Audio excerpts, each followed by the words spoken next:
Did you know that throughout the Bible, many different birds are mentioned, and we can learn a lot from them? The Bible tells us the different kinds of birds were created by God. Let's see if we can think of at least 20 different birds God made in 1 minute's time. Okay, you had a little bit of time to think about that. I thought of a dove, and I thought of well, that was about it, really.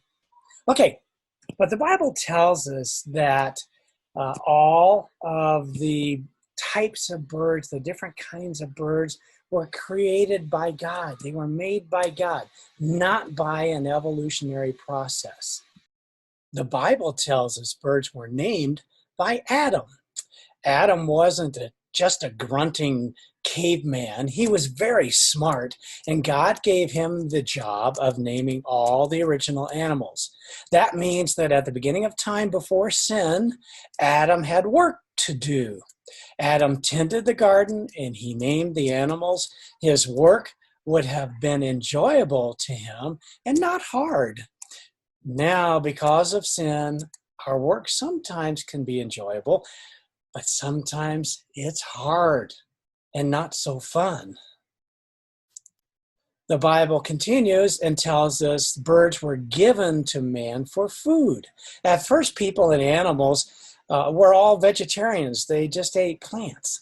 But after the big flood of Noah's day, God told man he could eat meat, which included birds. That's in Genesis 9, 1-3. The Bible tells us birds and everything belong to God. This also means every person belongs to God, including you. Since God is the creator, he is the one who sets the rules. Our job is to obey our creator's rules. The Bible tells us God cares for the birds. He doesn't just leave his creation alone. He gives the birds food and shelter. Jesus in Matthew 6, 26 and 27 tells us God feeds the birds, while reminding us that we are of much more value to God than birds. Trust him to take care not only of birds, but also of you. As we've talked about this week, many people say that all life has evolved.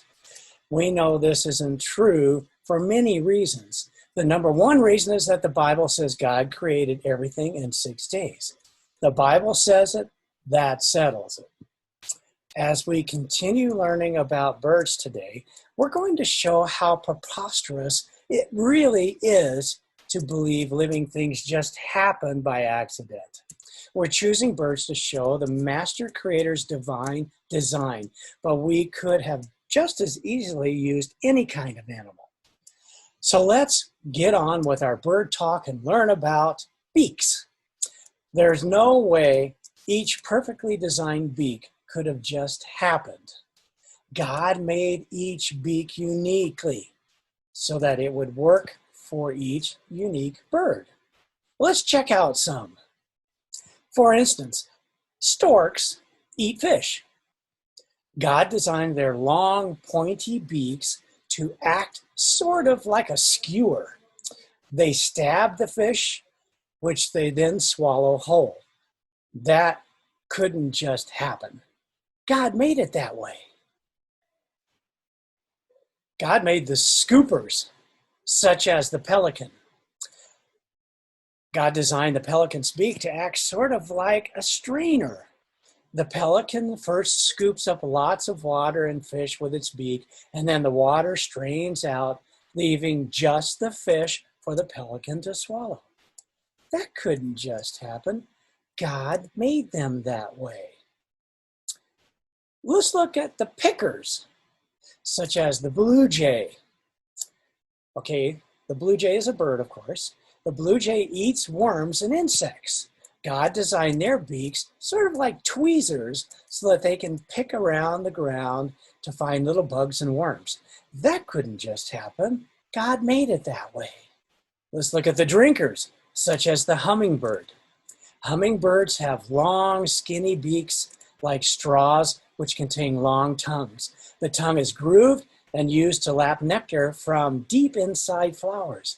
They eat the equivalent of 77 times more than people eat each day because they are particularly active. Most of it is lapped through their straw-like beaks. That couldn't just happen. God made it that way.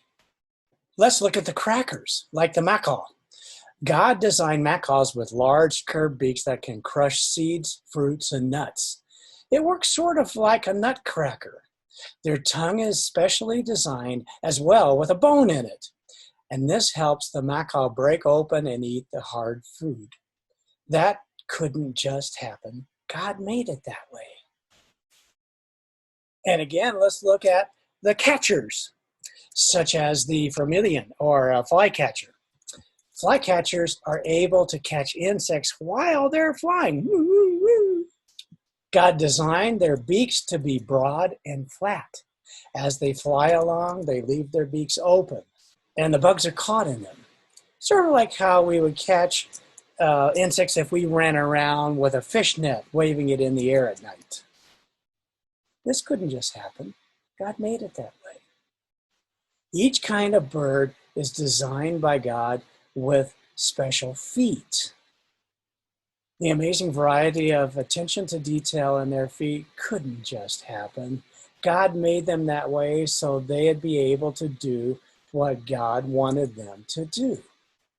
Okay, now we're going to look at some picture clues, and by looking at the clues I'm giving you, see if you can figure out which fantastic feet go with which bird.